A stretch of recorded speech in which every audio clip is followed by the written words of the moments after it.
నమస్తే. ఈరోజు వీడియోలో నేను మాట్లాడబోయే విషయం అనాహత నాదాలు.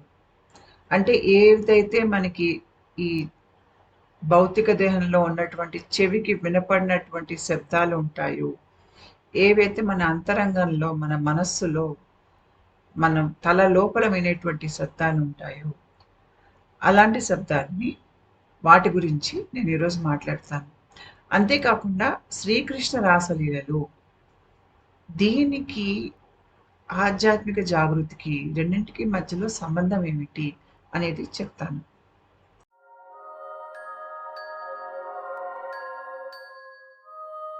ఒక మామూలు మనిషి చెవి ఫ్రీక్వెన్సీస్ 20 హెర్ట్జ్ నుంచి 20,000 హెర్ట్జ్ దీని మధ్యలో వచ్చే శబ్దాలనే చెవి గుర్తించగలుగుతుంది. అంతకన్నా తక్కువ స్థాయి లేదంటే హెచ్చు స్థాయిలో వచ్చే శబ్దాల్ని మన చెవి పసిగట్టలేదు.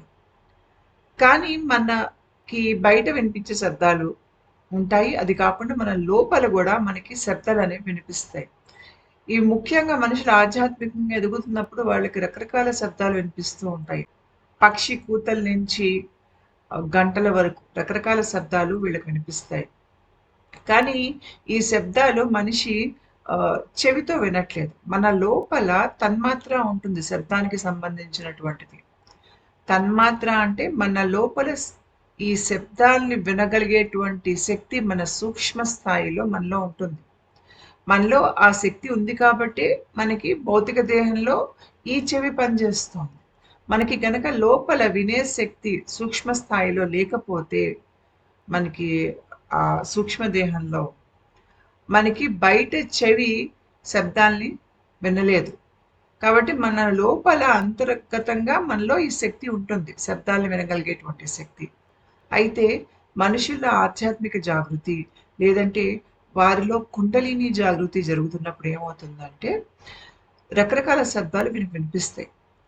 అప్పుడప్పుడు మనం ఈ శబ్దాన్ని కనుక జాగ్రత్తగా గమనిస్తే మనకి ఎలాంటి ఆధ్యాత్మిక జాగృతి జరుగుతోంది అనేది కూడా కొంత అర్థమవుతుంది. అంతేకాకుండా మనం ఏ స్థాయిలో ఉన్నామో మనం ఆధ్యాత్మిక జాగృతిలో కానీ కుండలిని జాగృతిలో కానీ ఎక్కడి వరకు వచ్చాము అనేది కూడా మనకు అర్థమవుతుంది.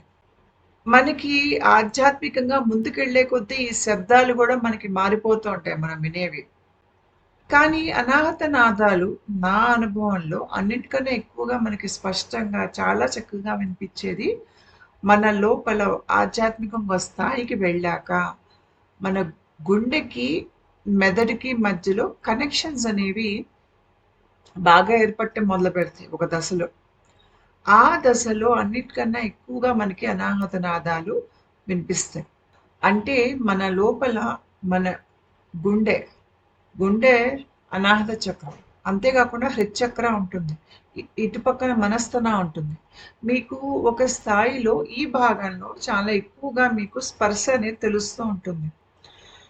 ఆ దశలో మనం చాలా సున్నిత స్వభావంలో ఉంటాం. అంటే మనకి ఎక్కువగా ప్రేమ, కరుణ, భక్తి, తర్వాత పక్క వాళ్ళకి సేవ చేసే భావన, ఆ ఊరుకునే అలాగా కూర్చుని ప్రశాంతంగా ఉండాలనేటువంటి ఒక స్థితి, ఒక రకమైన చాలా ఆనందకరమైనటువంటి స్థితిలో ఉంటాం అనమాట.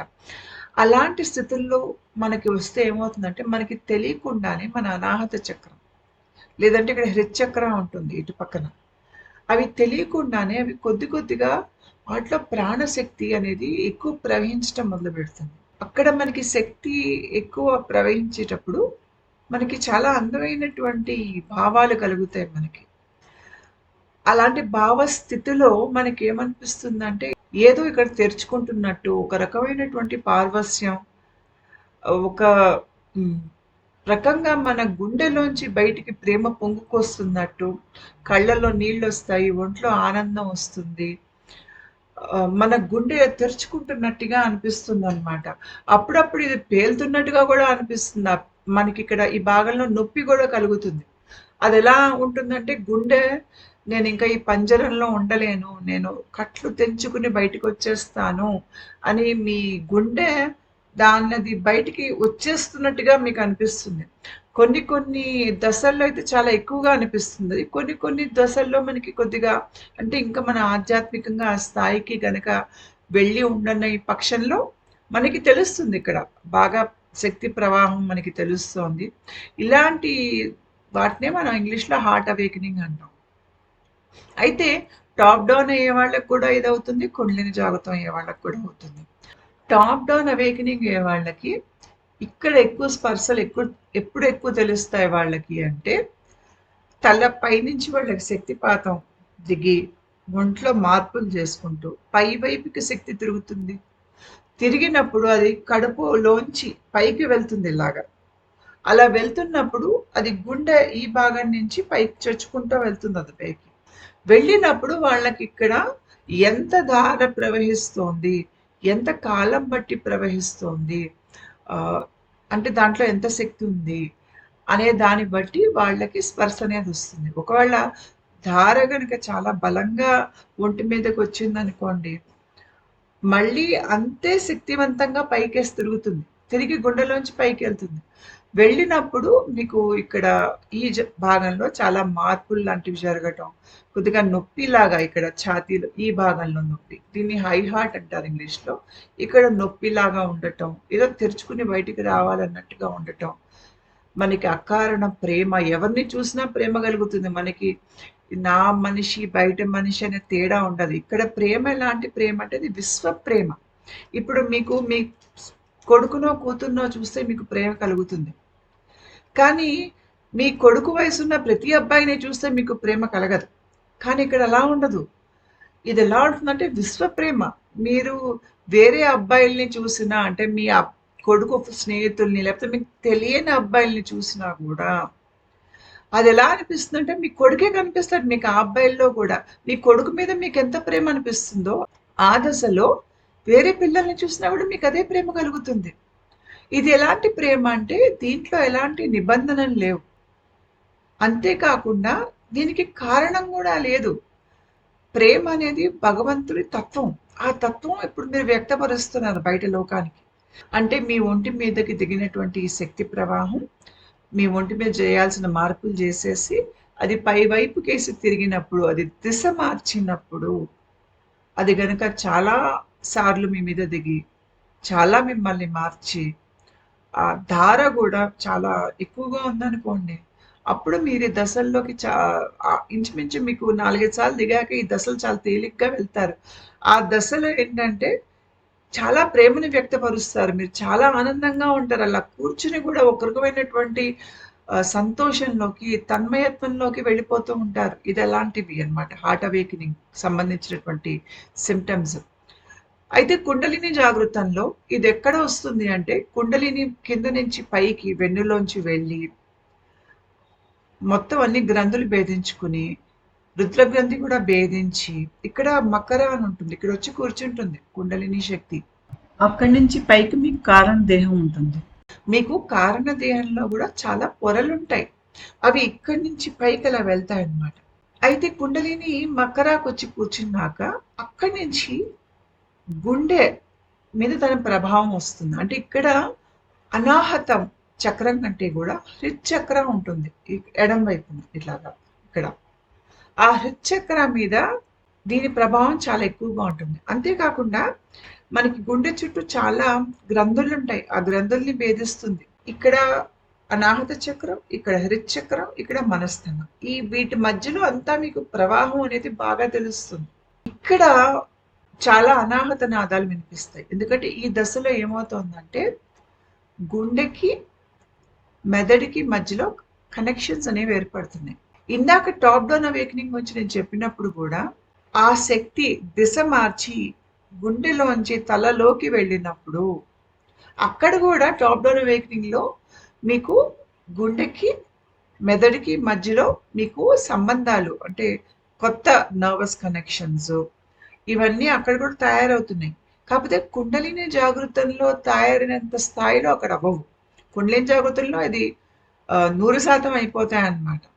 అయితే ఈ దశలో మీకు ఈ గుండె మెదడు రెండు జాయింట్ పార్ట్నర్స్ లాగా అన్నమాట. అంతక్రితం ఎలా ఉండేది, గుండె వేరేగా ఉండేది పని చేసే విధానం, బుర్ర వేరేగా పనిచేసేది. అందుకనే మనిషి ఏంటి లోకాన్ని స్వార్థంలోంచి చూసేవాడు. ఎవరైనా విపరీతంగా వారిలో స్వార్థం ఉందనుకోండి, పక్క మనిషి మీద కనీసపు దయ, జాలి లేవనుకోండి, చివరికి అది ఇంట్లో వాళ్ళు కూడా అయ్యుండొచ్చు. వాళ్ళ మీద కూడా వాళ్ళకి కనికరం ఉండదు. ఇలాంటి వాళ్ళని మనం ఏమంటామంటే వీళ్ళకి మనసు మూసుకుపోయి ఉంది.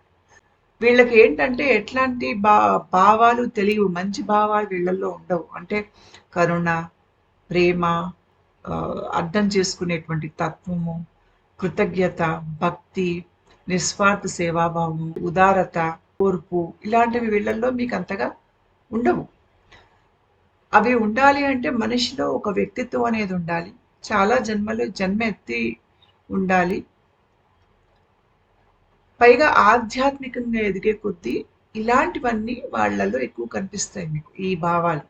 అయితే ఆధ్యాత్మిక జాగృతి ఏం చేస్తుందంటే ఇలాంటి అందమైనటువంటి భావాల్ని పరాకాష్ఠకు తీసుకెళ్తుంది.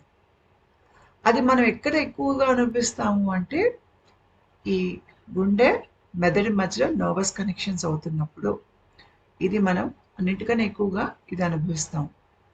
ఈ స్థాయిలో ఏమవుతుందంటే గుండె పనిచేస్తుంది, మెదడు రెండు తీవ్ర స్థాయిలో పనిచేస్తున్నాయి. అయితే ఈ పని ఒక ఉద్దేశం ఏమిటి అంటే ఇప్పుడు గుండె మెదడు రెండు కలిపి పనిచేస్తాయి. జాగృతి మొత్తం పూర్తి అయిపోయాక మన దేహంలో అంతర్గతం విడివిడిగా పనిచేసేవి. మనం లోకాన్ని స్వార్థపూరిత బుద్ధితో చూసేవాళ్ళం. మన ఆలోచించే విధానం కూడా చాలా సంకుచితంగా ఉంటుంది.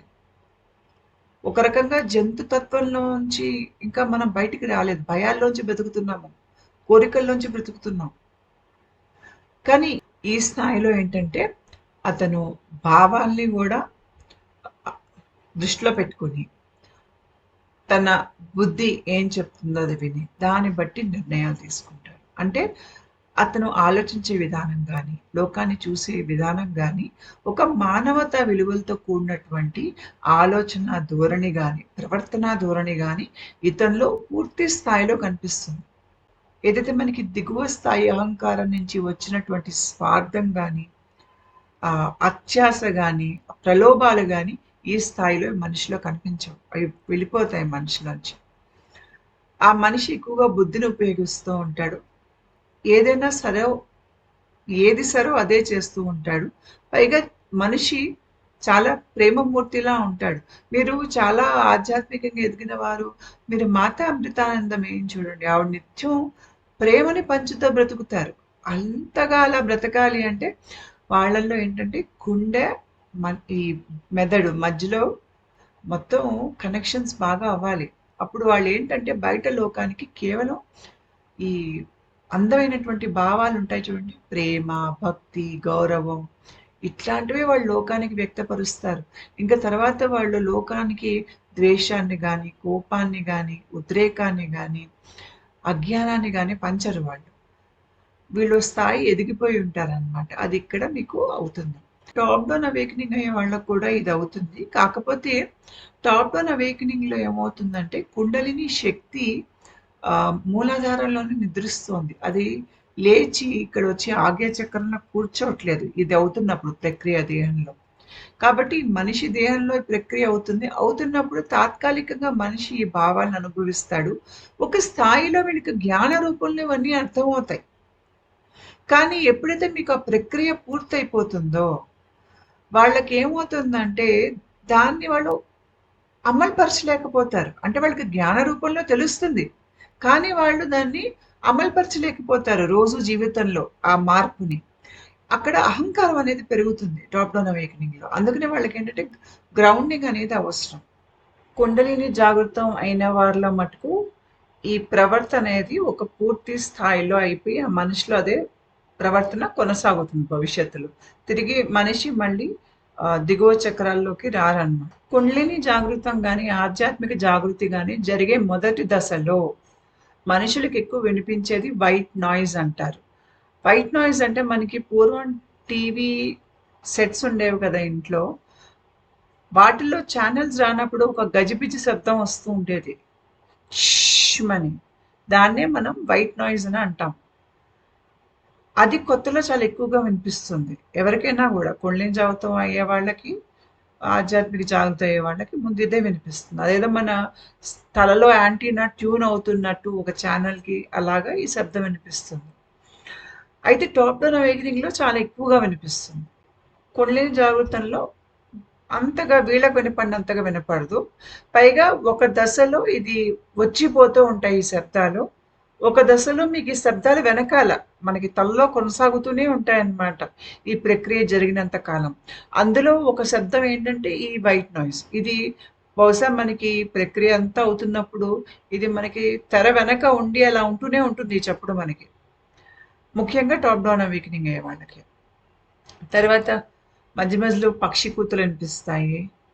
బోళ్ళని తేనెటీగలు మత్తుగా అవి జుమ్మని ఎగురుతున్నట్టు ఆ చప్పుళ్ళు. తర్వాత కీచురాయి చప్పుళ్ళు. చాలా కీచురాళ్ళు కలిసి అరుస్తున్నటువంటి చప్పుళ్ళు.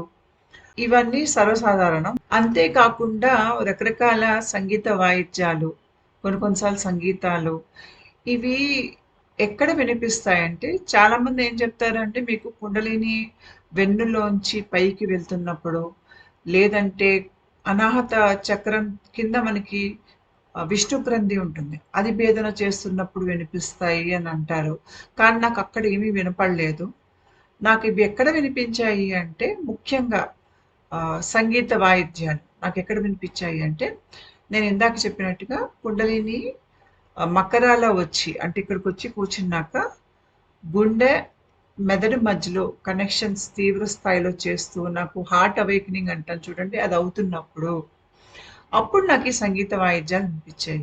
ముఖ్యంగా మనకి గుండె తెరుచుకుంటున్నప్పుడు ఆ దశలుంటాయి చూడండి. ఎక్కడైతే చాలా ఎక్కువగా పనిచేస్తుందో శక్తి గుండె మీద, అక్కడ నాకు వేణునాదం అనేది చాలా స్పష్టంగా వినిపించేది.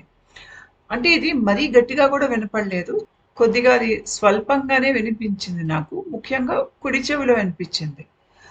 ముందు మనకేంటంటే ఈ శబ్దాలు ఎక్కువగా ఎడమ చెవిలో వినిపిస్తాయి. కుడి చెవిలో అంతగా వినిపించవు. మామూలుగా చెప్పాలి అంటే అది తల లోపల వినిపిస్తాయి. కానీ ఈ గుండె ఏదైతే అవేకెనింగ్ అవుతోందో ఆ దశలో మీకు కుడి చెవిలో లేదంటే ఆధ్యాత్మికంగా చాలా ముందుకెళ్ళాక కుడి చెవిలో గూడా మీకు వినిపిస్తాయి. ఎందుకంటే అప్పటికేమవుతుందంటే మన మెదడులో ఉన్నటువంటి కుడివైపు మెదడు అది జాగృతం అవుతుంది. మనకి మన మెదడు కుడి, ఎడమగా విభజన చెంది ఉంటుంది. ఇందులో మనం ఎక్కువ ఎడమ వైపు వాడతాము. కుడివైపు అంతగా వాడము. చాలా మటుకు దీంట్లో నిద్ర స్థితిలో ఉంటుంది. అయితే అక్కడ సంకేతాలు ఏదైతే ఈ ప్రాణ కదలికలు, తర్వాత ఈ నర్వస్ సిగ్నల్స్ లేకపోతే సంకేతాలు ఇప్పుడు కుడివైపు బుర్రలో గూడా చాలా ఎక్కువగా వెళ్తున్నాయి. ఇవి అటుకేసి ప్రవహించినప్పుడు మనకప్పుడు కుడి చెవిలో గూడా నాదాలు వినిపించడం మొదలుపెడతాయన్నమాట. ఈ గుండె అవేకెనింగ్ అయ్యాక మనకి బుర్రలో గూడా అంటే మైండ్ అవేకెనింగ్ గూడా అవుతున్నప్పుడు మనకి మన మెదడులో కుడి, ఎడమ 2 కలిపి కొత్త నర్వస్ కనెక్షన్స్ ఏర్పడి 2 ఒకటిగా పనిచేయటం మొదలుపెడతాయి 2 మెదళ్ళు. అయితే ఈ కుడి చెవిలో మనకి అనాహత నాదాలనేవి వినిపిస్తాయి ఈ దశ నుంచి. నేను విన్నవి మురళి గానం, వీణ విన్నాను, తబలా విన్నాను, మృదంగం విన్నాను, తాళాలు విన్నాను. అంటే వాయిద్యాల్లో ఇవి విన్నాననమాట. ఇవే కాకుండా కొంతమందికి మంత్రాలు లాంటివి గూడా వినిపిస్తాయి. నేను కొన్ని తంత్ర పద్ధతులకి సంబంధించినటువంటి మంత్రాల్ని గూడా విన్నాను. కానీ ఆ మంత్రాలు ఒకటో, రెండో సార్లు విని ఉంటాను. కొన్ని మంత్రాలు చూశాను గూడా. కానీ ఇవి మళ్ళీ నాకు ఇంకోసారి రాలేదు. మళ్ళీ నా దృష్టికి గాని, నా కలలో గాని నాకు మళ్ళీ కనపడలేదు. ఒకటేసారి అన్నమాట ఇవి. చాలా మందికి తరచుగా ఓంకారం అనేది వినిపిస్తుంది. ఓంకారం శబ్దం అనేది అందులోంచే ఆ ప్రణవంలోంచే మొత్తం సృష్టి అనేది తయారైంది. మన దేహం గూడా మనకేంటంటే ఆజ్ఞ చక్రంలో ఓంకారం ఉంటుంది. మన వెన్నులో కింద భాగం ఆ అయితే, మధ్య భాగం ఊ అయితే, మనకి పై భాగం అంటే ఇంతవరకు మనకి మా అన్నమాట. ఓం అనేది మీకు మన సుషుమ్న నాడిలోనే ఉంటుంది. కాబట్టి ఎవరికైతే మీకు ఈ ఎక్కువగా ఆధ్యాత్మిక సాధనలు చేసి చాలా ధ్యాన స్థితుల్లో ఉంటారో, లేదంటే కొంత ఆధ్యాత్మికంగా ఎదిగి ఉంటారో, వారికి సహజంగానే ఓంకారం అనేది వినిపించటం మొదలవుతుంది ఒక స్థాయిలో. గంటలు వినిపించటం. అంతేకాకుండా బ్రహ్మరంధ్ర భేదన జరిగినప్పుడు అప్పుడు వేరే రకాల శబ్దాలు వినిపిస్తాయి. ఎలా అంటే హోరున పడేటువంటి జలపాతం. అంటే అసలింకా అన్ని శబ్దాలు దాంట్లో కరిగిపోతాయన్నమాట. అంత గట్టిగా వినిపిస్తుందది. లేదు అంటే శంఖారావం వినిపిస్తుంది బ్రహ్మరంధ్ర భేదం జరిగినప్పుడు. లేదు అంటే ఇట్లాగా లేదు అంటే పిడుగు పడినట్టు వంటి శబ్దం. ఇవి మనకి బ్రహ్మరంధ్ర భేదన జరిగేటప్పుడు వచ్చేటువంటి శబ్దాలు. ఇవే కాకుండా ఇంకా వేరే శబ్దాలు కూడా వినిపించొచ్చు. ముఖ్యంగా మువ్వల చప్పుళ్ళు కూడా వినిపిస్తాయి. చిన్ చిన్ చిన్ అట్లాగా. భ్రమరనాదం కూడా వినిపిస్తుంది కొంతమందికి. అయితే మనకి గుండెలో జాగృతం జరుగుతున్నప్పుడు, హార్ట్ అవేకనింగ్ అవుతున్నప్పుడు, అక్కడ మటుకు అందరికీ వేణుగానం అనేది వినిపిస్తుంది. ఆ వేణునాదం మనకి వినిపించినప్పుడు మనకి కృష్ణుడు కనిపించటం, లేదంటే ఎవరైనా మహాత్ములు, దేవతామూర్తులు కనిపించటం, లేదంటే హంస కనిపించటం, ఇవి అప్పుడు కనిపించేటువంటి చిహ్నాలు. తర్వాత టాప్ డౌన్ అవేకనింగ్ ఎవరికి అంటే పైనుంచి శక్తిపాతం అవుతుంది చూడండి విశ్వం నుంచి, లేకపోతే గురువు దగ్గర శక్తిపాతం తీసుకున్నా, వీళ్ళకి సహజంగానే ఎక్కువ కృష్ణుడు కనిపిస్తాడు. వీళ్ళకి కృష్ణ భక్తి ఎక్కువ ఉంటుంది. ఈ పైనుంచి విశ్వశక్తి దిగే వారికి వీళ్ళకి ఎందుకు దిగుతుంది కొంతమంది కంటే వాళ్ళల్లో భక్తి భావన, ప్రేమ ప్రేమ భావన, లేదంటే వీళ్ళల్లో ఒక రకమైనటువంటి సేవా భావన, ఉదారత, సున్నిత తత్వం, భావాలు చాలా ఎక్కువగా అనుభవించగలిగేటువంటి శక్తి వీళ్ళల్లో ఉంటుంది. ప్రధానంగా భక్తి భావం. ఈ భక్తి భావం బాగా ఎక్కువ ఉన్న వాళ్ళల్లో ఏంటంటే వీళ్ళకి వాళ్ళ ఆరాధ్య దైవం కనిపించటం, ముఖ్యంగా కృష్ణుడు కనిపిస్తాడు. దర్శనాల్లో కానీ కళల్లో కానీ కొంతమందికి వెంకటేశ్వర స్వామి, కాకపోతే కృష్ణుడే ఎక్కువ కనిపిస్తారు. కృష్ణుడికి మన గుండెలో ఆధ్యాత్మిక జాగృతి జరగటానికి చాలా దగ్గర సంబంధం ఉంది. అందుకనే టాప్ డౌన్ అవేకనింగ్ అయ్యే వాళ్ళకి కృష్ణుడితో పాటు మీకు ఇక్కడ కనిపించే వేరే చిహ్నాలు హంస, పావురం, తెల్ల పావురం, గ్రద్ద, నెమలి. ఇక్కడ మీకు పావురము, నెమలి ఏమిటంటే మీకు విశ్వం నుంచి లేకపోతే దేవుడి నుంచి వచ్చేటువంటి శక్తిపాతానికి చిహ్నంగా ఈ రెండు పక్షులు కనిపిస్తాయి. హంస ఏమిటి అంటే ఇది మన లోపల ఉన్నటువంటి మన ఆత్మ అనుకోండి, మన జీవాత్మ. కాకపోతే ఇక్కడ జీవాత్మ శ్వాస రూపంలో ఉంది. మనం ఏదైతే ఊపిరి పీల్చుకుంటామో వదిలేస్తామో ఆ శ్వాస పీల్చుకున్నంత కాలం మనం జీవించి ఉంటాం. ఈ శ్వాస ఇది ఒక బ్రహ్మంగా అది మనకి హంస రూపంలో ఉంటుందన్నమాట. అది ఉండేది మనకి గుండెలో. తర్వాత గ్రద్ద మన రెండు మెదళ్ళు ఉన్నాయి చూడండి, కుడి ఎడమ, వాటికి చిహ్నంగా గ్రద్ద కనిపిస్తుంది. అంతేకాకుండా ఈకలు కూడా కనిపిస్తాయి. పావుర ఈకలు, నెమలి ఈకలు, ఇవి కూడా మీకు టాప్ డౌన్ అవేకనింగ్ అయ్యే వాళ్ళకి కనిపిస్తాయి. ఇప్పుడు ఒక మనిషి దేహంలో కుండలిని జాగృతం జరుగుతున్నా కూడా వాళ్ళకు కూడా టాప్ డౌన్ అవేకనింగ్ అవుతుంది. వాళ్ళ దేహంలో రెండు నడుస్తూ ఉంటాయి, వాళ్ళకు కూడా ఇవన్నీ కనిపిస్తాయన్నమాట. మీకు ఇక్కడ కృష్ణుడు కనిపిస్తున్నాడు. ముఖ్యంగా ఈ శక్తి గుండె మీద పనిచేస్తున్నప్పుడు ఎక్కువగా మనకి కృష్ణుడు సంబంధించినటువంటి చిహ్నాలు కనిపించటం కానీ, వేణునాదం వింటే మనకి చాలా ఆనందం కలగటం కానీ, ఇవన్నీ మనకి ఈ స్థాయిలో అవుతాయి. మీరు కృష్ణుడు ఇక్కడ బొమ్మలు చూసారంటే మొదటి బొమ్మలో వెనక వైపు చూడండి మీకు హంస కనిపిస్తుంది. అంటే అర్థం ఏంటి, మీకు కృష్ణ భక్తితో మీకు ఒక రకమైన టాప్ డౌన్ అవేకనింగ్ అవుతుంది. ఒక ఆహ్వానం అనమాట ఇది టాప్ డౌన్ అవేకనింగ్, మీకు బాగా కృష్ణ మీద భక్తి ఉంటే. రెండో బొమ్మలో చూడండి మీకు నెమలి ఉంది. నెమలి కూడా మీకు పైనుంచి దిగేటువంటి శక్తి, ఆ శక్తి పాతానికి చిహ్నమే నెమలి. కాబట్టి మీకు కృష్ణుడు చిత్రాలు ఏవి చూసినా కూడా టాప్ డౌన్ అవేకనింగ్ కి సంబంధించినటువంటి చిహ్నాలు చాలా ఎక్కువగా ఉంటాయి. కృష్ణుడు చేతిలో మురళి, నేను చెప్పాను మీకు గుండె తెరుచుకునేటప్పుడు ఎవరికైనా కూడా వేణునాదం వినిపిస్తుంది. ముఖ్యంగా కుడి చెవి లోపల వినిపిస్తుంది మీకు వేణునాదం. ఎవరికైనా కూడా ధ్యానంలో కూర్చున్నప్పుడు మనసు ఇటు అటు వెళ్ళిపోతుంది అనుకోండి, వాళ్ళకు ఒక చక్కటి ఉపాయం ఏమిటి అంటే హంస ధ్యానం. హంస అనేది అజప గాయత్రి. అంటే మనం ఏదైనా మంత్రం చేయాలంటే జపం చేయాలి. కానీ మనకి శ్వాసే ఒక జపంగా, అంటే మనం జపం చేస్తున్నా కూడా మనకి చేస్తున్నట్టు తెలియదు. అజప తెలియకుండా మనం చేసేటువంటి జపం ఇది. ఇది అజప గాయత్రి. మనకి మన అనాహత చక్రంలో ఒక బీజ రూపంలో లేదంటే ఒక చిన్న మొలక రూపంలో మనకి అజప గాయత్రి ఉంటుంది ఇక్కడ అనాహత చక్రంలో. ఈ అజప గాయత్రిని గనక మనం అక్కడ ధ్యాస పెట్టి, మనం గుండె మీద, శ్వాస మీద మనం ధ్యాస పెట్టి, మనం గనక ప్రాణాయామం చేస్తే మీరు ఏం గమనిస్తారు అంటే, మీరు శ్వాస పీల్చుకున్నప్పుడు హా అనేది మీకు వినిపిస్తుంది శ్వాసలో. వదిలేసేటప్పుడు ఆ శ్వాస ఒక్క శబ్దం సా రూపంలో వస్తుంది. ఏదైతే మనకి హంస అనే ఒక ప్రాణాయామ పద్ధతితో మనం మొదలు పెడతామో, మనం చాలా ఆధ్యాత్మికంగా ఎదిగాక, ముందుకెళ్ళాక ఈ హంస అని సోహంగా మారుతుంది. అంటే ఇక్కడ ఏమంటామంటే రివర్సల్ ఆఫ్ బ్రెత్. మనం భూమి మీద పుట్టినప్పుడు ఒక చిన్న పాపాయిగా ముందు మనం శ్వాస పీల్చుకుంటాం. బయటికి రాగానే శ్వాస పీల్చుకుంటాం. పీల్చుకుని శ్వాస వదిలేస్తాం. జన్మాంతం అలాగే దాన్ని కొనసాగిస్తాం. మన కుండలిని జాగృతంలో ఒక స్థాయి పై స్థాయికి వెళ్ళినప్పుడు మనం ఒక దశలో చనిపోతాం. అంటే చావు ఏంటంటే తాత్కాలిక చావు అన్నమాట.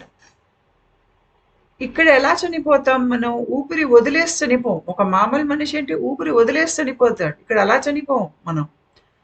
ఊపిరి మొత్తం పీల్చుకొని చనిపోతాం. అలా శ్వాస మొత్తం పీల్చుకుని ప్రాణం వదిలేశాక మళ్ళీ కొన్ని క్షణాల్లో మనం తిరిగి మళ్ళీ మనలో ప్రాణం దిగుతుంది. మళ్ళీ మనం ప్రాణం పోసుకుంటాం. కానీ ఇది ఈ జీవితం అంటే ఇది ఒక పునర్జీవితం లాంటిది. ఈ జీవితం మనం శ్వాస వదిలేస్తూ మొదలు పెడతాం. అంటే మనం ముందు పుట్టినప్పుడు శ్వాస పీల్చుకుంటూ మనం ఈ భూమి మీదకి వచ్చాం. ఇది పునర్జీవితం. మళ్ళీ పునర్జీవితం ఇప్పుడు ఏమవుతుందంటే మనం శ్వాస వదిలేస్తూ మళ్ళీ మనం ఈ దేహంలోకి వస్తాం అన్నమాట. అదే సోహం. హంస సోహంగా మారటం. అంటే ఇక్కడ గతం అంతా హతం అయిపోయిందనమాట. ఇది కొత్త జీవితం. కొత్త జీవితం కూడా ఎలా మొదలైంది? సోహం అనే ఒక మంత్రంతో మొదలైంది. కానీ ఆ సోహం అనే ఒక స్థాయికి చేరాలంటే ముందు మనం హంసాని పట్టుకోవాలి. మనిషి గనక తన లోపల వీలైనంత వరకు ప్రేమ, ఉత్సాహం, ఔన్నత్యం, ఔచిత్యం, కరుణ, కృతజ్ఞత, భగవంతుడికి సమర్పణ, సేవాభావం, భక్తి, సంతృప్తి, అందం, ప్రశాంతత ఇలాంటి భావాల్ని ఎక్కువగా అతను పెంపొందించుకున్నారనుకోండి. ఇలాంటి మనిషి ఇలాంటి భావాలు అతను కలిగినప్పుడల్లా కాస్త కాస్త అతని లోపల ఉన్నటువంటి గుండె జాగృతం అవుతుంది. మనిషి ఎప్పుడైతే స్వార్థంలో, కోపావేశాల్లో బతుకుతాడో, రాగద్వేషాల్లో బతుకుతాడో అతని గుండె రాతి గుండెలాగా ఉంటుంది. అది బండరాయ అన్నట్టు ఉంటుంది అనమాట. గుండె దేనికి చలించదు.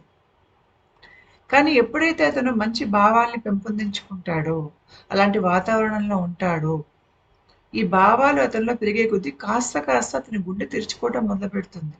ముఖ్యంగా భక్తి. ఆ భక్తి భావన కనుక తీవ్ర స్థాయికి వెళ్ళిపోతే ఖచ్చితంగా టాప్ డౌన్ అవేకనింగ్ అవుతుంది. మనకి ఎంతో మంది భక్తులు ఉన్నారు మన చరిత్రలో. మీరాబాయి, తుకారాం, రామదాసు, సూర్దాసు. మీరు వీళ్ళెవరిని చూసినా కూడా చూడండి, వీళ్ళు భజన కీర్తనలు చేస్తున్నారు. చేతిలో రకరకాల సంగీత వాయిద్యాలు ఉన్నాయి. పాటలు పాడుతున్నారు. నాట్యాలు చేస్తున్నారు భక్తిలో. ఇలాంటివన్నీ ఏంటంటే ఈ మన గుండెని జాగృతం చేస్తాయి ఇలాంటి పద్ధతులన్నీ. అంతేకాకుండా విశ్వశక్తిని కూడా ఆకర్షిస్తాయి. ఎందుకంటే ఈ రకంగా మనుషుడు తనలోనే ఉన్నటువంటి స్వార్థాన్ని కడిగేసుకుంటున్నాడు.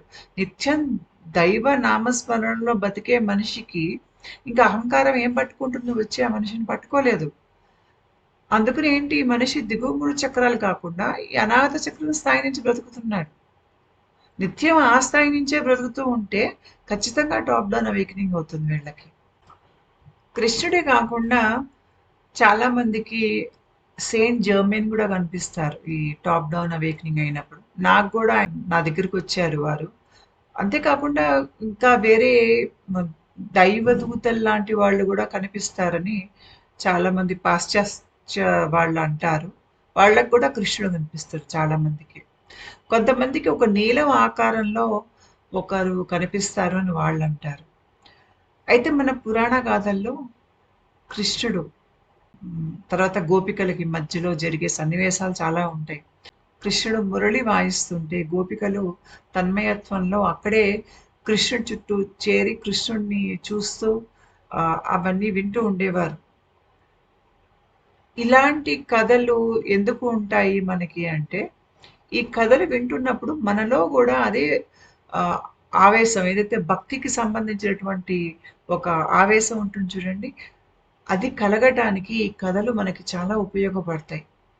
అంతేకాకుండా ఎవరికైతే బాగా ఆధ్యాత్మికంగా ఎదిగి ఉంటారో వారికి కూడా ఇలాంటి అనుభవాలు కళల రూపంలో కానీ దర్శనాల రూపంలో కానీ బాగా అవుతూ ఉంటాయి.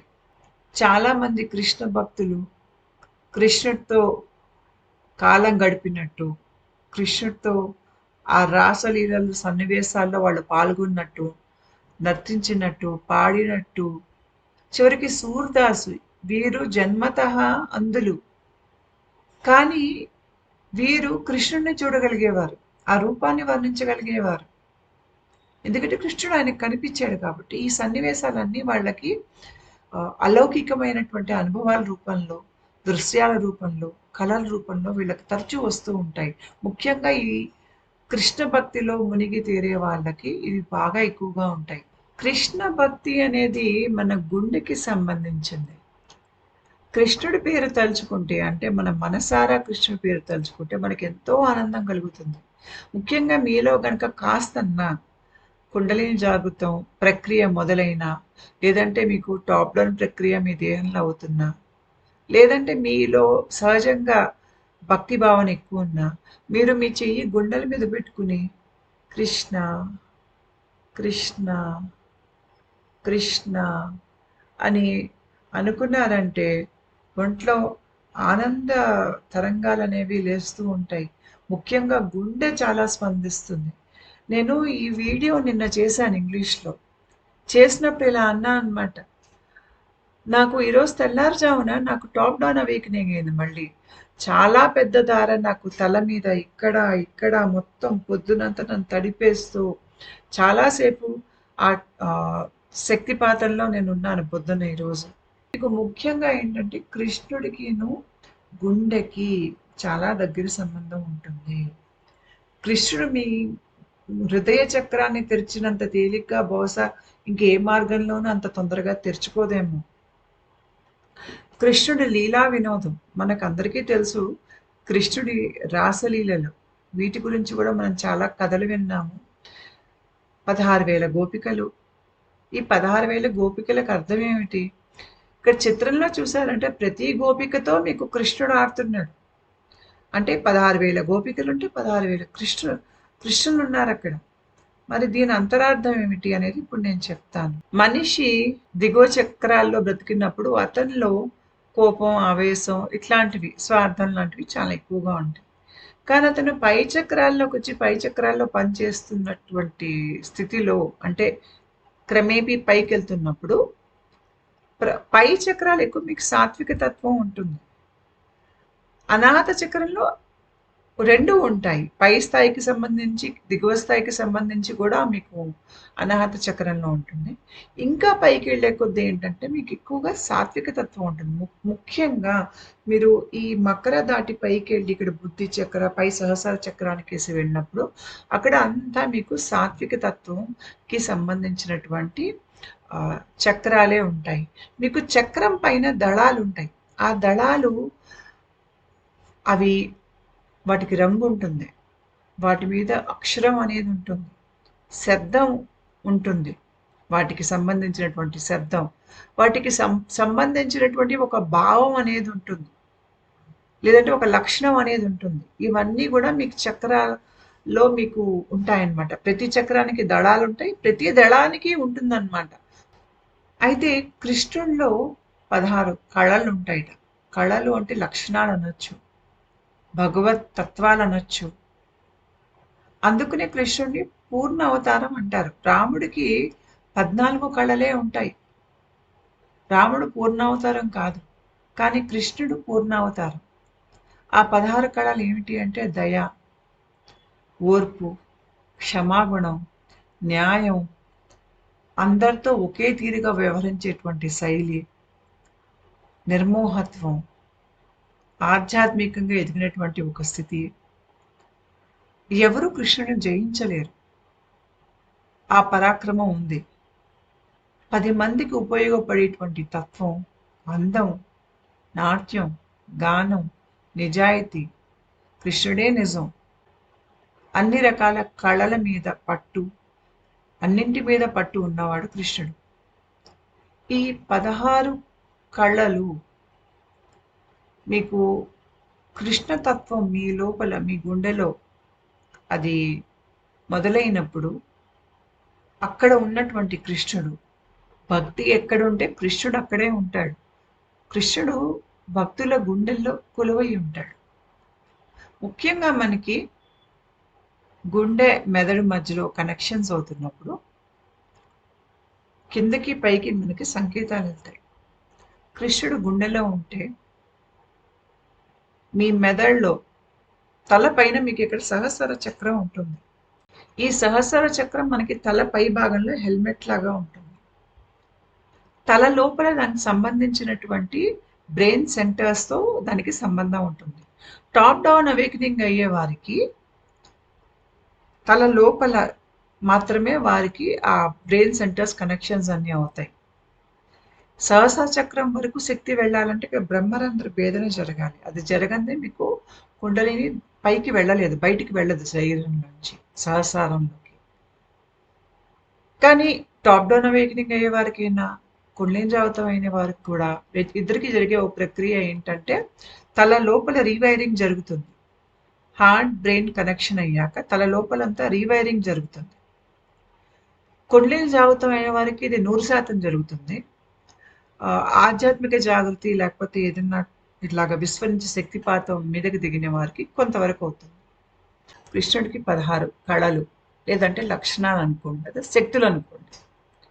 ఈ 16 శక్తులు ఈ హార్ట్ బ్రెయిన్ కనెక్షన్ అవుతున్నప్పుడు మనకు సహస్ర చక్రం 1000 దళాల పైన, ప్రతి దళం పైన ఈ 16 శక్తులు ముద్రింపబడతాయి. ఈ 16 శక్తులు అక్కడ ముద్రించబడినందుకు అలా మీరు 1000 దళాలు తీసుకున్నారనుకోండి, అది ఏమవుతుంది? 16,000 గోపికలు అవుతారు. అంటే కృష్ణుడు మీ తలలో ఉన్నటువంటి సహస్రార చక్రాన్ని ఆయన తన 16 కళలతో, శక్తులతో ఆ చక్ర దళాలని ముద్రించినప్పుడు, అంటే అక్కడ స్థాపితం చేస్తున్నాడు తన శక్తిని. అలా అయినప్పుడు వచ్చిన వారే గోపికలు. మనం పురాణాల్లో చూసేటువంటి కథలు 16,000 గోపికలతో కృష్ణుడు నాట్యం ఆడుతున్నాడు అంటే అర్థం ఏంటి? ఇది హార్ట్ బ్రెయిన్ కనెక్షన్‌కి సంబంధించినటువంటి కథ మీకు పురాణాల్లో ఉంది. అందుకనే ఎవరైనా బాగా ఆధ్యాత్మికంగా ఎదిగి కృష్ణ భక్తిలో మునిగి ఉన్నవారు ఉన్నారు చూడండి. వీళ్ళకి అలౌకిక అనుభవాల్లో కృష్ణుడు 16,000 మంది గోపికలతో కలిపి, అంటే ఒక్కొక్క గోపికతో విడివిడిగా, తర్వాత అందరూ కలిసి నాట్యం ఆడుతున్నట్టుగా వీళ్ళకి కనిపిస్తుంది. అంతేకాకుండా వీళ్ళు కూడా పాడుతున్నట్టుగా, వీళ్ళు కూడా నర్తిస్తున్నట్టుగా వీళ్ళు ఆనందపడిపోతూ ఉంటారు. ఆ పరిస్థితుల్లో వీళ్ళు ఒక రకమైన అలౌకిక ఆనందంలో మునిగిపోయి ఉంటారు. ఒక రకమైనటువంటి తన్మయత్వంలో మునిగిపోయి ఉంటారు. ఇదే మీకు పురాణాల్లో రాస్తారు. కృష్ణుడు 16,000 గోపికలతో కలిసి నాట్యం ఆడాడు. అది ఆడటం చూసింది ఎవరు? మీరాబాయి చూసింది. భక్త తుకారాం చూశాడు. ఎలా చూశారు అంటే వీళ్ళ దేహంలో ఈ హార్ట్ బ్రెయిన్ కనెక్షన్ అవుతున్నప్పుడు ఈ ప్రక్రియ వాళ్ళ కళ్ళకి ఆ తీరుగా కనిపించిందనమాట. ఒక అలౌకిక అనుభవంలా. ఇదే కృష్ణ రాసలీల వెనుక ఉన్నటువంటి రహస్యం. ఈ రాసలీలల ఉద్దేశం ఏంటంటే ఆఖరణ దీంట్లోంచి అమృతం వస్తుంది. అదే రకంగా మన దేహంలో కూడా ఆధ్యాత్మిక జాగృతి జరిగిన, కుండలిని జాగృతం జరిగిన అమృతం అనేది కారుతుంది. టాప్ డౌన్ అవేకనింగ్ అయ్యే వారికి ఒంట్లో ఉన్న తలలోపల ఉన్న సెరెబ్రోస్పైనల్ ఫ్లూయిడ్ అనేది దాంట్లో అది ఉత్తేజితమై దాంట్లో శక్తి పెరిగి అది మీకు ఇక్కడి నుంచి ఈ భాగం నుంచి కిందకి కారుతుంది, నోట్లోకి వస్తుంది. అంతేకాకుండా వెనక నుంచి కారుతుంది. తర్వాత రక్తనాళాల్లోకి వెళ్ళి గుండెని కూడా చేరుతుంది. అలా కూడా అది కుండలిని జాగృతమైన వాళ్ళకి ఏంటంటే ఈ అమృత బిందువు ఈ పైన సహస్రారం నుంచి దిగి ఇక్కడ మనకి బ్లిస్ చక్ర ఉంటుంది. మనకి ఈ బ్లిస్ చక్ర నుంచి కిందకి మనకి తాళు చక్రం మీదకి, తర్వాత విశుద్ధ చక్రంలోకి మీకు ఒక అమృత చుక్క దిగుతుంది. వెలుగుతున్నటువంటి చుక్క, అది గుమ్మ గుమ్మ గుమ్మ వాసన వచ్చేస్తుంది. ఆ చుక్క అది ఇక్కడ విశుద్ధ చక్రం పట్టుకుని దాన్ని ఒంట్లో దాన్ని అన్ని వైపులకు పంపిస్తుంది అనమాట. ఇలా మీకు ఏ రకంగా ఆధ్యాత్మిక జాగృతి జరిగినా అమృతాన్ని అంటే కుండలి జాగృతుల్లో ఒక తీరుగా, వేరే ఆధ్యాత్మిక జాగృతుల్లో ఏంటంటే ఈ సెరెబ్రోస్పైనల్ ఫ్లూయిడ్ని వాళ్ళు దాంట్లో ఒక ఎలక్ట్రికల్ ఇంపల్సెస్ అనేవి పెరిగి దాన్నే వాళ్ళు ఈ కిందకి దిగుతున్నప్పుడు నోట్లో రుచి చూస్తారనమాట. ఏదైనా కూడాను ఆఖరణ మనం అమృతాన్ని అనుభవిస్తాం. ఈ అమృతం మనలో ఆనందాన్ని నింపుతుంది. మనల్ని అది ఉత్తేజపరుస్తుంది, అలౌకిక అనుభవాలకి తీసుకెళ్తుంది. కానీ ఇవన్నీ మనకి జరగాలి అంటే ముందు మనము ఈ కృష్ణుడి ప్రేమతత్వాన్ని స్వీకరించడానికి మనం సిద్ధంగా ఉండాలి. మనలో గనక క్రూరత్వము, ఒక రకమైన అహంకారం ఎక్కువగా ఉందనుకోండి, అప్పుడు మనం ఈ గోపికలు ఏ రకంగా అయితే కృష్ణుడిని స్వీకరించటానికి సిద్ధంగా ఉన్నారు చూడండి. అంటే ఒక భగవంతుడిని స్వీకరించాలి అంటే ముందు మనం ఖాళీ పాత్ర అవ్వాలి. మనలో ప్రేమ ఉండాలి, మనలో భక్తి ఉండాలి. మనం అలా ఉన్నప్పుడు ఏంటంటే మన సిస్టమ్ తెరుచుకుని ఉంటుంది. అలా ఉన్నప్పుడు మనం భగవంతుడిని స్వీకరించగలుగుతాం. కానీ మన అహంకారాల్లో ఉన్నప్పుడు మనం కుచించుకుపోయి ఉంటాం.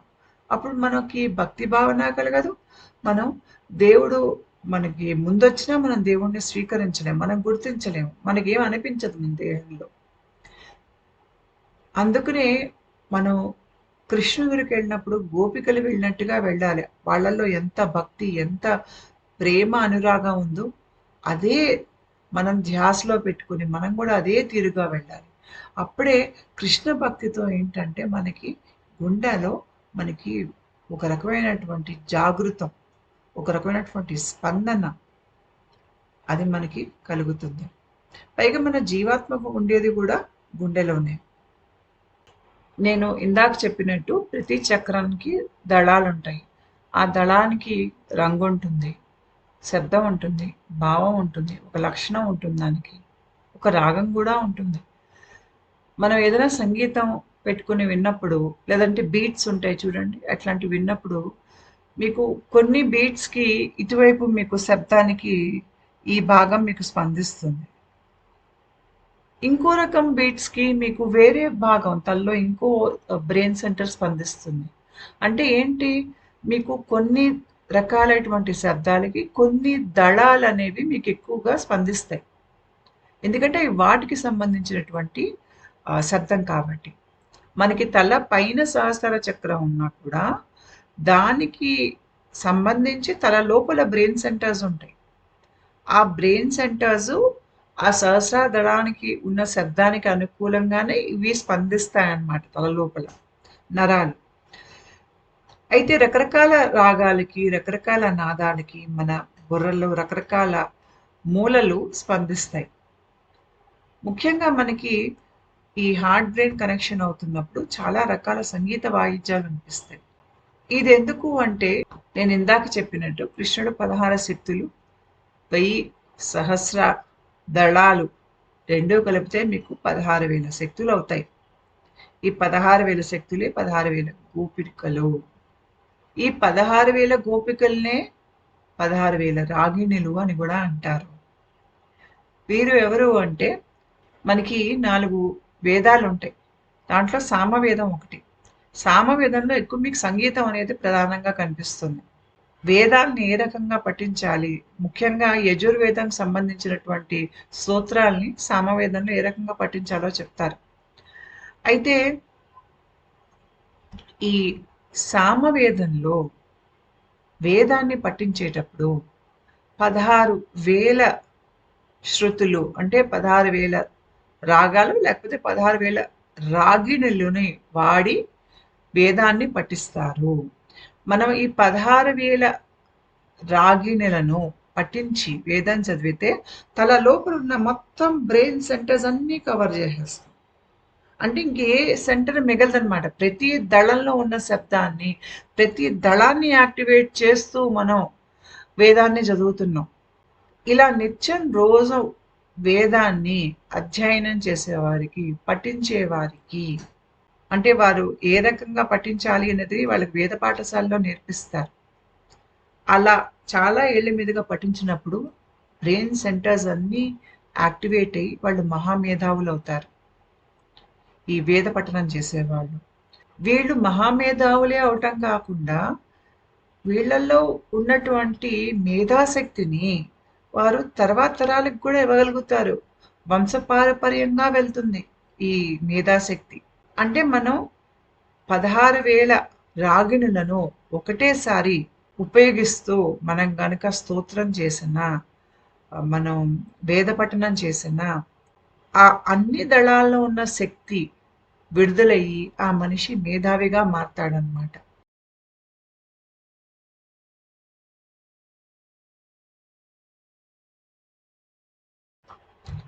అయితే ఈ 16,000 రాగిణులు ఏవైతే మనం తల్లో ఉన్నారో ఈ చక్ర దళాల మీద మనకి శబ్దం, సంగీతం బయట నుంచి రావాల్సిన అవసరం లేదు. తల లోపల నేను ఇందాక చెప్పినట్టుగా చక్రాల్లోనే రాగాల్ని ఉత్పత్తి చేసేటువంటి శక్తి వాటికి ఉంటుంది. ఈ 16,000 రాగిణులు మన తల లోపలే శబ్దాన్ని ఉత్పత్తి చేస్తారు. మన తల లోపలే సంగీతాన్ని ఉత్పత్తి చేస్తారు. అంటే వేణునాదం కానీ, వీణావాదన కానీ, తబలా వినిపించినా, ఎలాంటి సంగీతం మీకు తలలో వినిపించినా ఈ 16,000 రాగిణులు అంటే గోపికలే రాగిణులు. వీరు ఈ సంగీతాల్ని మన బుర్రలో వారు ఉత్పత్తి చేస్తారు. అది ఎక్కువగా ఎప్పుడు చేస్తారు అంటే గుండె తల మధ్యలో కనెక్షన్స్ అవుతున్నప్పుడు ఆ రకంగా మన బుర్ర పనిచేస్తుంది. అంటే ఒక సూక్ష్మ స్థాయిలో అన్ని రకాల శబ్దాల్ని ఉత్పత్తి చేయగలిగే శక్తి మన తలలో ఉంది. అన్ని రకాల సంగీతాల్ని ఉత్పత్తి చేయగలిగే శక్తి మన తలలో ఉంది, మన చక్రాల్లో ఉంది, మన దళాల్లో ఉంది. ఈ ఉత్పత్తి చేయగలిగే శక్తిని పెంచేదే కృష్ణ భక్తి. మీకు కృష్ణ భక్తి ఎక్కువై ఆ కృష్ణ తత్వం మీలో టాప్ డౌన్ అవేకనింగ్ అయ్యే వాళ్ళకి అది భక్తి బాగా ఉన్నప్పుడు ఎలాగో కృష్ణుడు కనిపిస్తాడు. ఒకవేళ కృష్ణుడు కనిపించకపోయినా కూడా అదే తీరుగా అవుతుంది ఎవరికైనా కూడా టాప్ డౌన్ అవేకనింగ్ ప్రక్రియ. కాకపోతే కృష్ణుడు కనిపిస్తే ఏంటంటే మీకు ఆ సంగీతం కానీ లేకపోతే మీకు ఆ రాసలీలలో ఆ రకంగా అంటే ఒక వేరే స్థాయిలో అయ్యేటువంటి శక్తి, అంటే మన గుండెలో ఉన్నటువంటి శక్తి. నేను కృష్ణుడు అన్నాను, అది మీకు ఇంకో రూపంలో కూడా కనిపించవచ్చు. కాకపోతే ఈ గుండెలో ఉన్న శక్తి ఆ పరమాత్మ స్వరూపం మనకి గుండెలో ఉంటుంది. మన జీవాత్మే పరమాత్మ స్వరూపం, అది గుండెలో ఉంది. ఆ శక్తి మెదడులోకి వెళ్ళి ఆ మెదడులో ఉన్న చక్రాలని యాక్టివేట్ చేసి వాటిలోంచి శబ్దాలు, సంగీతాన్ని ఉత్పత్తి చేయగలిగేటువంటి శక్తి మన గుండెకు ఉంటుంది. ఇక్కడ మీకు గుండె బుర్ర రెండూ కలిపి నర్వస్ కనెక్షన్స్ అనేవి ఏర్పడుతున్నాయి. ఇలా అయినప్పుడు ఏమవుతుందంటే, మీరు గతంలో ఉన్నటువంటి మానసిక గాయాలు, మీరు గతంలో ఆలోచించే విధానం, దాంట్లో ఉన్న లోపాలు మీకు కనిపించడం మొదలవుతాయి. దాంతో మీరు గతంలో ఏదైతే మీ ప్రవర్తనలు, మీ నమ్మకాలు అవి మీ తల లోపల ఇట్లా ఒక గట్టిగా అవి ముద్రలు వేసి ఉన్నాయో, లేకపోతే నరాల మధ్యలో ఆ సంకేతాలు బలంగా ఉన్నాయో, అవి చెరిగిపోయి వాటి స్థాయిలో కొత్త ఆలోచనలు, కొత్త వ్యవహార శైలి మీకు అనుకూలంగా అంటే మీరు ఆధ్యాత్మికంగా ఎదిగేందుకు అనుకూలంగా మీకు కావాల్సినటువంటి ఒక మార్పు ఏదైతే మీ బుర్రలో రావాలో అది రావటం మొదలవుతుంది ఇక్కడ. గతంలో ఉన్న గాయాలు మానిపోతాయి. మనం గతం నుంచి మనల్ని మనం తెంచేసుకుంటాం. మళ్ళీ మనం కొత్తగా జీవితం మొదలుపెడుతున్నట్టుగా కొత్త ఆలోచనలతో, కొత్త ఒరవడితో మనం ముందుకెళ్ళగలుగుతాం జీవితంలో. ఈ హార్ట్ బ్రెయిన్ కనెక్షన్ అవుతున్నప్పుడు మన బుర్రలో వచ్చే మార్పులేంటంటే, కొత్త న్యూరో ట్రాన్స్మిటర్స్ అనేవి తయారవటం. మెదడులో పై భాగం ఇలా ముడతలు పట్టిన మెదడు ఉన్నది చూడండి. అదే మనకి కార్టికల్ బ్రెయిన్. అక్కడ మనకి చాలా గ్రే మ్యాటర్ ఉంటుంది. ఆ పై భాగంలో మీకు మొత్తము ఈ రకరకాల బ్రెయిన్ సెంటర్స్ అనేవి మీకు అంటే చాలా తెలివితో, జ్ఞానంతో కూడినటువంటివన్నీ మీకు ఈ ముడతలున్న భాగంలోనే ఉంటాయి మెదడులో. అవన్నీ ఒక మామూలు మనిషికి అంతగా పనిచేయవు. మామూలు మనిషి దిగువ స్థాయి బుర్రనే ఎక్కువ వాడతాడు. పై మెదడుని అంతగా వాడడు. ఇప్పుడు మనం పై మెదడు వరకు మనకి నర్వస్ కనెక్షన్స్ అనేవి ఏర్పడతాయి. పైగా బుర్రంతా కూడా అవుతాయి. నేను చెప్పా కదా 16,000 రాగిణులు, 16,000 గోపికలు మొత్తం అంతా బ్రెయిన్ సెంటర్స్ అంతా పరుచుకుని ఉన్నారు. ఆ మొత్తం అంతా చక్కగా మీకు నర్వస్ కనెక్షన్ అనేది మీకు మళ్ళీ కొత్తగా అయ్యి మీరు బుర్రని అంటే రకరకాల బ్రెయిన్ సెంటర్స్ని కలిపి వాడగలుగుతారు. దానివల్ల మీలో మేధాశక్తి కానీ జ్ఞానం కానీ ఇంకా పెరుగుతుంది. ఇక్కడ మీకు మొదటి బొమ్మలో కనిపిస్తుంది హార్ట్ బ్రెయిన్ మధ్యలో మీకు కొత్త కనెక్షన్స్ బలంగా కొత్త కనెక్షన్స్ ఏర్పడుతున్నాయి. గుండె చుట్టూ కూడా కనెక్షన్స్ ఏర్పడుతున్నాయి. తల లోపలంతా కూడా మీకు కనెక్షన్స్ ఏర్పడుతున్నాయి. ఇదే కృష్ణుడి రాసలీలలుగా ఈ స్థాయిలో మనిషికి అలౌకిక అనుభవాలుగా ఇవి కనిపిస్తాయి. మన తలలో ఉన్న 16,000 గోపికలో ప్రతి గోపికలో కృష్ణుడి లయమై ఉన్నాడు. అందుకనే మీకు ఆ కృష్ణుడిని నింపుకున్న ప్రతి గోపిక మీకు ఇక్కడ దృశ్యంలో మీకు కృష్ణుడితో వేరువేరుగా నర్తిస్తున్నట్టుగా మన బుర్ర ఏంటి రౌండ్గా ఉంటుంది కదా ఇలా గుండ్రంగా ఇక్కడ కూడా వాళ్ళు చూడండి గుండ్రంగానే నించుని నాట్యం ఆడుతున్నారు. ఇలా నాట్యం ఆడుతూ ఎందుకు కనిపిస్తారు అంటే మన తలలోపల ఉన్నటువంటి రకరకాల ఆ దళాలు వాటిలో సంగీతం ఉత్పత్తి అవుతుంది. ఆ సంగీత నాట్యం మీకు అలౌకిక అనుభవంగా కనిపిస్తుంది. ఇదే సమయంలో చాలామందికి తల లోపల అమృతం కూడా కురుస్తుంది. కాబట్టి వీళ్ళు ఆనంద పారవస్యంలో ఉంటారు ఈ సమయంలో. ఇక్కడ మీకు మెయిన్ గుండె మెదడు కలుస్తున్నాయి. అన్ని బ్రెయిన్ సెంటర్స్ యాక్టివేట్ అవుతున్నాయి. ఇదే శ్రీకృష్ణ రాసలీల. పైగా ఈ 16,000 రాగిణులు అంటే శబ్దాల రూపంలో మనకి బ్రెయిన్ సెంటర్స్లో ఉండటం మూలంగా మన ఒంటి లోపల జరిగేటువంటి ఆధ్యాత్మిక మార్పులకి అనుకూలంగా మీకు తల లోపల రాగాలు ఉత్పత్తి అవుతూ ఉంటాయి. మనకి బయట నుంచి సంగీతం వినగలిగేటువంటి శక్తి మనలో ఉన్నప్పుడు ఈ శక్తి మనకి బయట నుంచి రావట్లేదు. మన బ్రెయిన్ సెంటర్స్లోనే అంటే మనకి సహస్రార కమల దళాల్లోనే ఈ శబ్దాలు అనేవి ముద్రింపబడి ఉన్నాయి. కాబట్టే మనం బయట నుంచి వచ్చే శబ్దాల్ని మనం గ్రహించగలుగుతున్నాం. మన లోపల కనుక ఈ శక్తి లేకపోతే మనం బయట నుంచి వచ్చే సంగీతాన్ని మనం గ్రహించలేము. అయితే ఆధ్యాత్మిక జాగృతి జరుగుతున్నప్పుడు ఈ హార్ట్ బ్రెయిన్ కనెక్షన్ అవుతున్నప్పుడు ఏమవుతుందంటే మన లోపల ఈ సంగీతాన్ని ఉత్పత్తి చేయగలిగేటువంటి శక్తి మన దళాల్లో ఉంది. అక్కడ మీకు ఈ సంగీత వాయిద్యాలు అనేవి తల లోపలే అవి ఆ శక్తి ప్రవాహం బట్టి అవి స్పందిస్తూ ఉంటాయన్నమాట.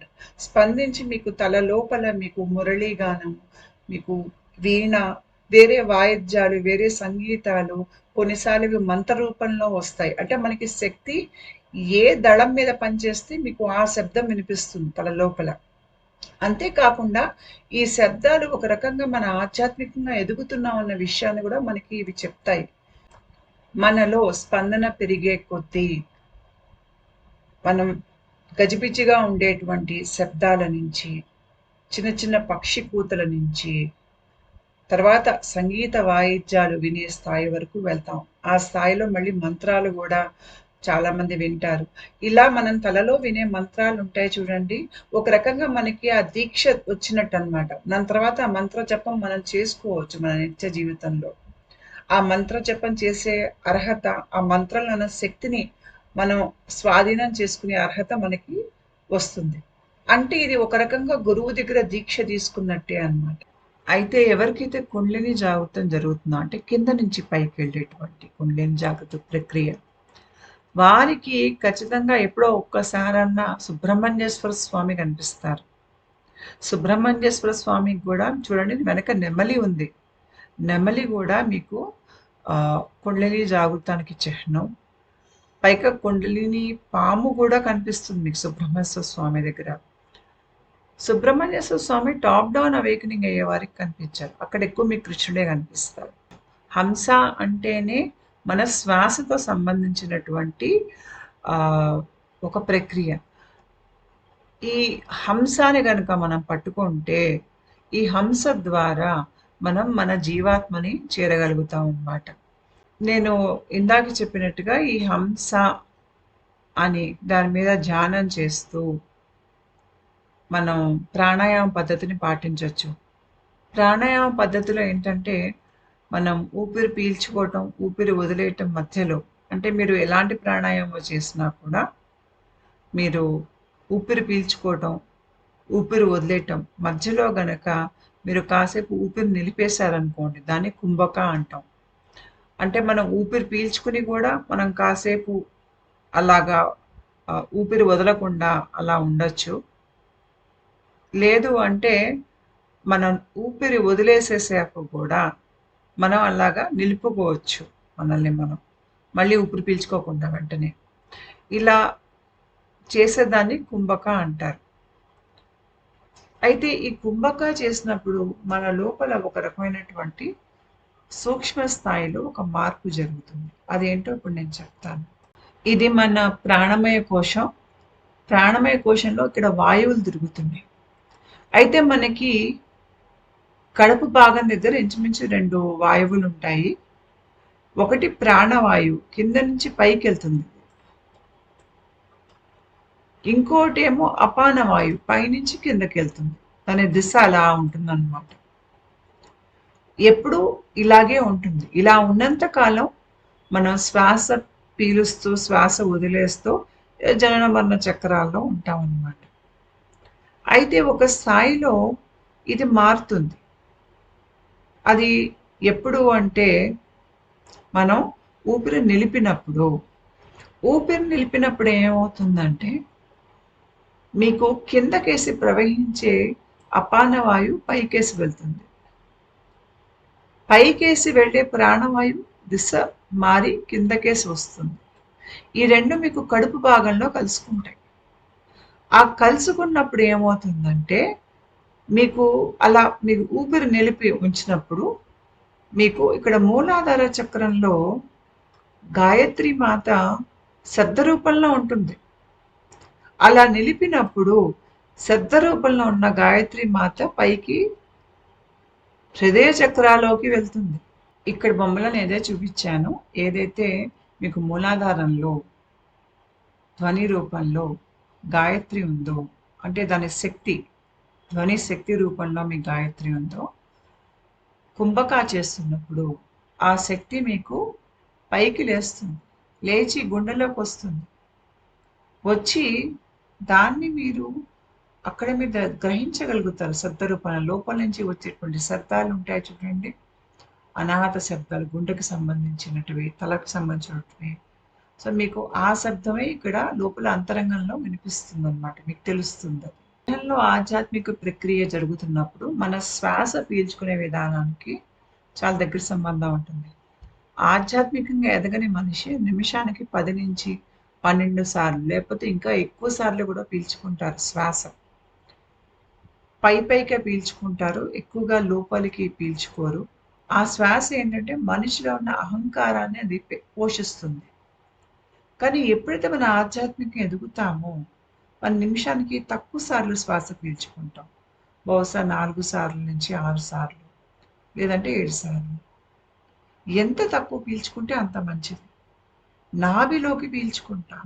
అంటే దీర్ఘ శ్వాస తీస్తాం. పైగా మనకి శ్వాస పీల్చటం, వదిలేయటం మధ్యలో గూడా మనకి కుంభక అనేది సహజంగా వచ్చేస్తుందప్పుడు. ఇలా ఒక మనిషి నిమిషానికి 4 సార్లు, 5 సార్ల కన్నా ఎక్కువ శ్వాస పీల్చుకోరు. ఇలా ఉండేవారేంటంటే, వాళ్ళ శ్వాస వాళ్ళ లోపల ఉన్నటువంటి జ్ఞానానికి వెళ్తుంది. అహంకారానికి వెళ్ళదు. ఈ శ్వాస దాని నుంచి వచ్చే శక్తి అది మీ జీవాత్మకేసి వెళ్తుంది. అంటే మిమ్మల్ని జీవాత్మకేసి తీసుకెళ్తుందనమాట.